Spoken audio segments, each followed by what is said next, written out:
¿Qué tal amigos? Sean bienvenidos nuevamente a este gran canal de Lucas Redut. En el día de hoy vamos a hablar de lo que para muchos fue la época gloriosa del rally. Y si te digo época gloriosa del rally, estamos hablando justamente de estos Grupo B. Grupo B que hoy te voy a contar mucho de su historia, mucho de sus campeonatos, inclusive sus modelos, características técnicas, pero sobre todo, al último voy a dar una opinión final y te voy a decir, al margen de todo, por qué desapareció. Te voy a contar que esta categoría inicialmente se inició a principios de los años 80, donde muchos igual dicen que la primera temporada en sí fue en el 82. Eso es cierto, pero no tanto. Las marcas tradicionalistas, como el caso Ford, etc., tenían autos o homologaciones diferentes para poder tener los autos. Por ejemplo, el caso del Ford tenía Escort porque tenía que llegar a tantas unidades.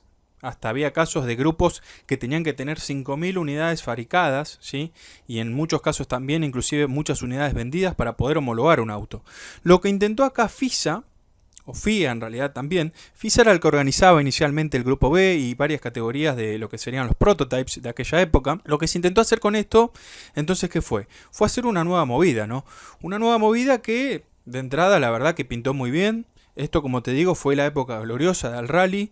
Todavía hay que seguir recordándola a full, ¿sí? Porque yo creo que, viéndolo desde el lado histórico, quizá haya sido la mejor época. Pero ¿qué se intentó hacer?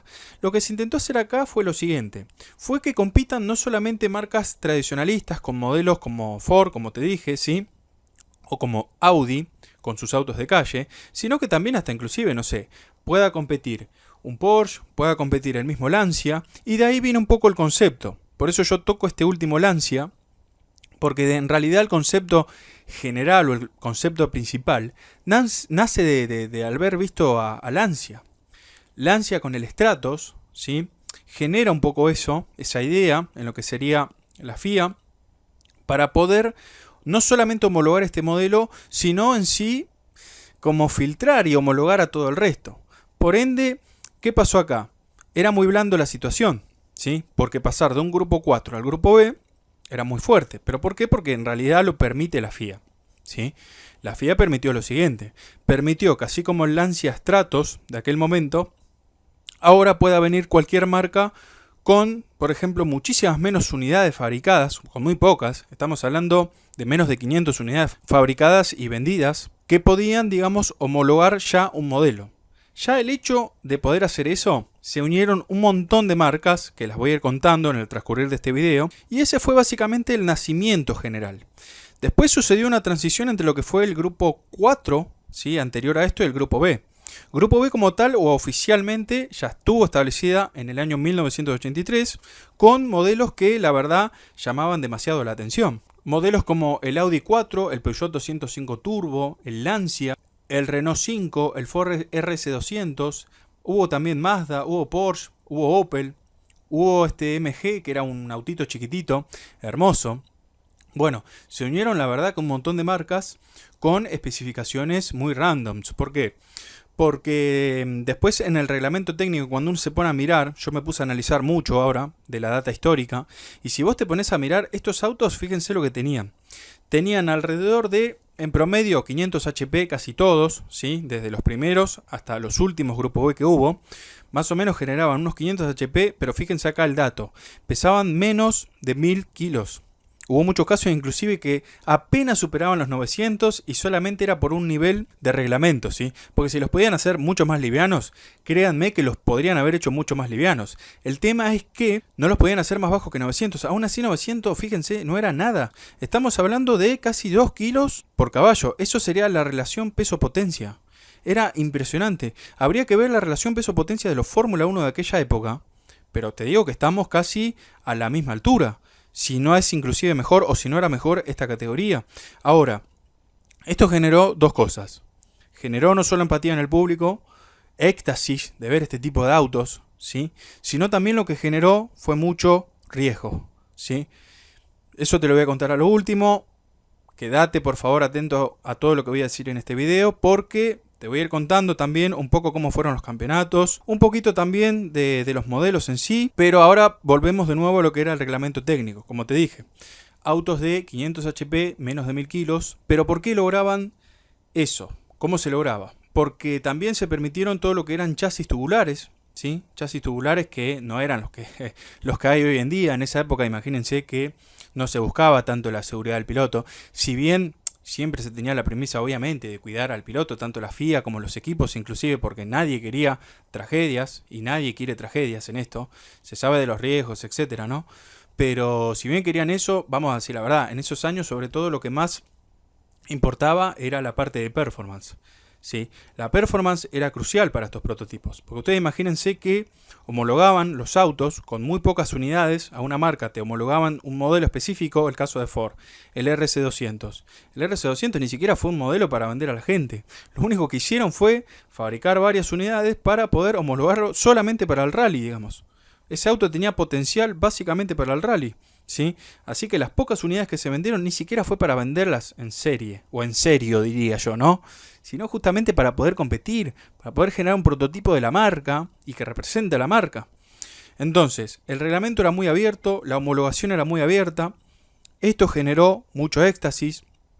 Los autos, como te dije, chasis tubulares, las carrocerías, para que vos te des una idea, eran de fibra, pero en un montón de casos ni siquiera eran de una fibra de vidrio buena, digamos. Era para, con tal de bajar el peso, eran de fibra tipo plástico, ¿viste? Hay autos inclusive que hubo en su momento de plástico. Un día voy a hacer por ahí un informe de eso.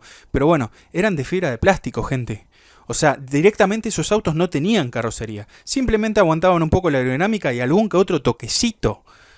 Digamos, no tenían básicamente cuerpo esos autos. ¿Sí? La estructura general, que era el chasis tubular, también ultra liviano. Se usaban en ese momento también muchísimas tecnologías, ¿sí? Muchísimas tecnologías para aquella época de materiales, etcétera. Todo igual, siempre pensando en bajar los kilos, ¿sí? En tener más performance. Por el lado de los motores, se utilizaban muchos motores turbo, hasta inclusive se han utilizado twin turbo.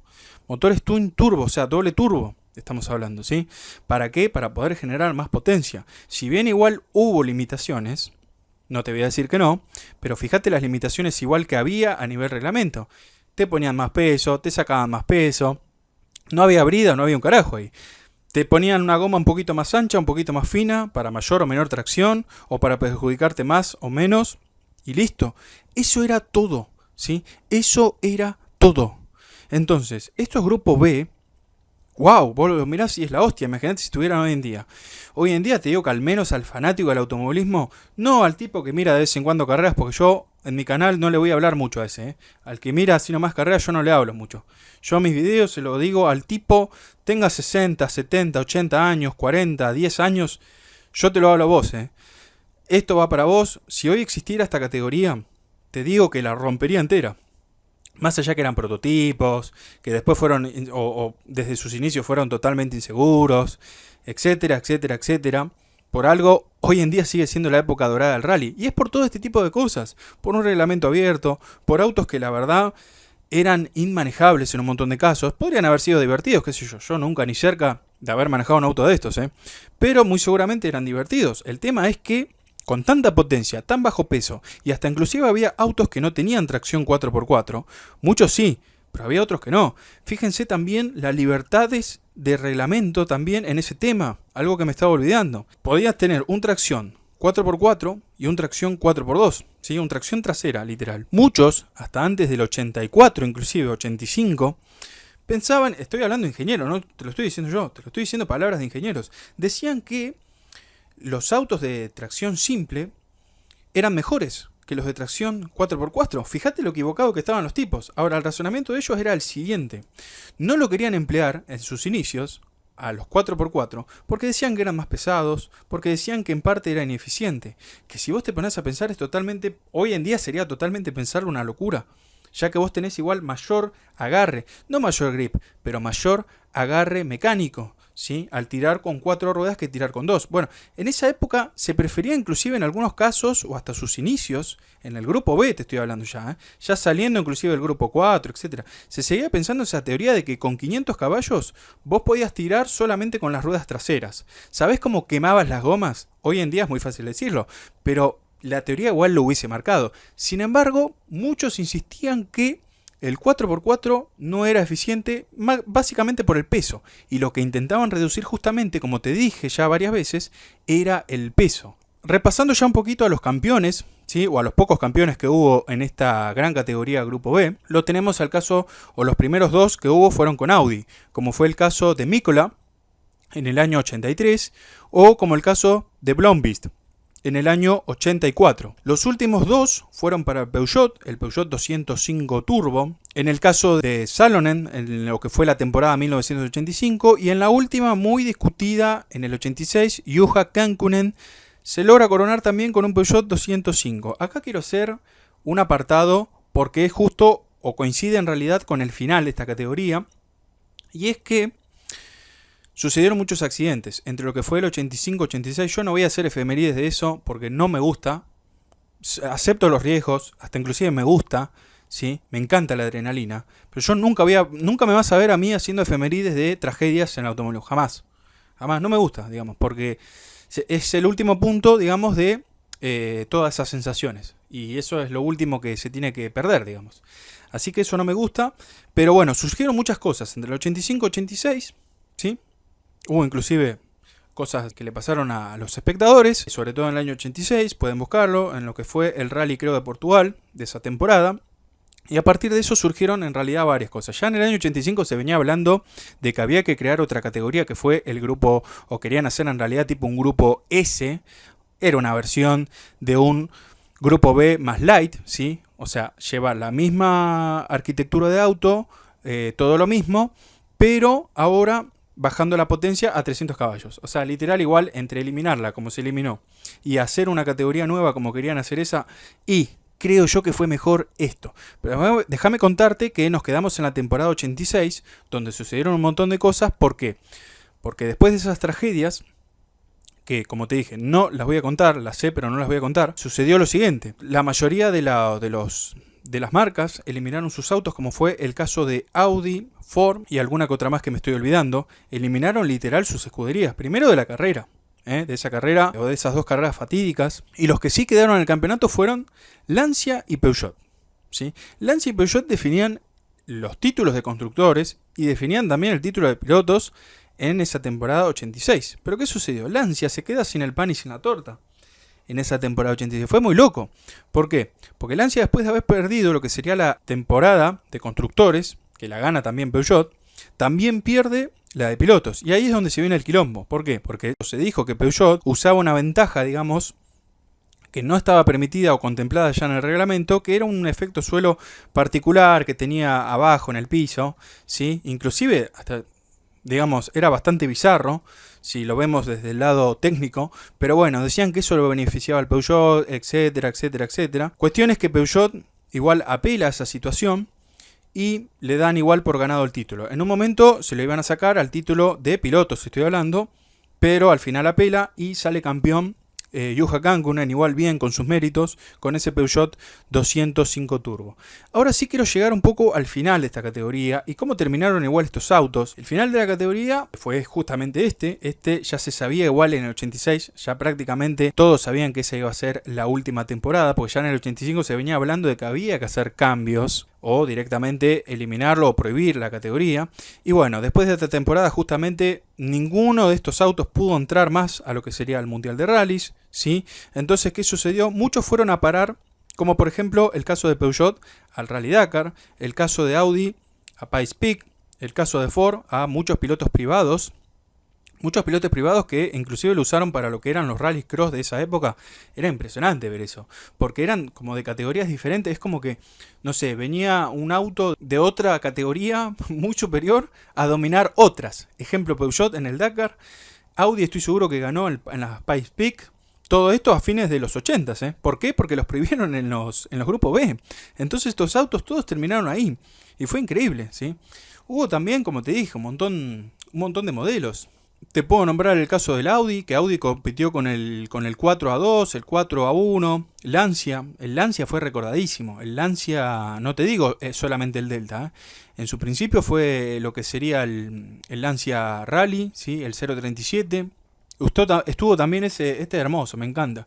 El Renault 5, ¿sí? Maxi Turbo, el Ford RS200, el Mazda, Mazda también, el Porsche, ¿sí? Un Porsche, y también hubo inclusive lo que era Opel. Aunque me estoy olvidando creo de otro modelo, a ver si lo puedo recordar ahora. El caso del Toyota Toyota llegó a competir con un Celica. Eso era impresionante, verlo, te digo que era bestial, te asustaba solamente de verlo.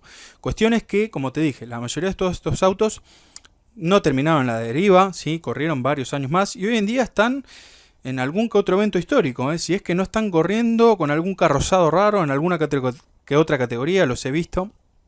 Así que bueno, la verdad que una pena que esta categoría haya desaparecido, porque para mí estas cosas se podrían haber evitado. Por ejemplo, en el año 85, en vez de bajar la potencia, tendrían que haberse asesorado de que los autos tengan más seguridad, viejo. Pero bueno, habría que ver ahí bien puntualmente por qué los hacían tan livianos, justamente para aprovechar, ¿no?, el reglamento.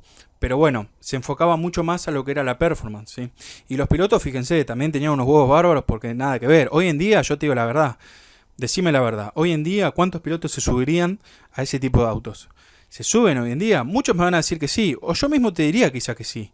Ahora, después, cuando estés en una montaña, se la pones todo en auto de eso, la verdad que es muy complicado, sabiendo que es un esqueletito, la carrocería plástico, motores centrales, ¿sí? Hubo también algún que otro caso en sus inicios de motor delantero, como fue el Audi, pero la mayoría eran también de motor centrales, por si no lo sabías, aprovechando lo que sería la distribución de peso. Pero bueno, ¿se subirían en un auto así? ¿Correrían hoy en día con un auto así, con tanta seguridad que hay hoy en día? Bueno, en esa época no sé si estaban totalmente locos o no, pero lo hacían, ¿sí? Y asumieron inclusive los riesgos, y bien inclusive por los pilotos, quedan en mis respetos, ¿sí? Esos pilotos que se animaron en toda esa época, porque bueno, justamente fue lo más glorioso del automovilismo. Así que bueno amigos, si te gustó este video, dale tu me gusta, compartilo con más gente del automovilismo. Como te digo siempre, suscríbete a este canal porque estoy subiendo videos permanentemente. Y bueno amigos, nos vamos a estar viendo, pero solamente hasta el próximo video.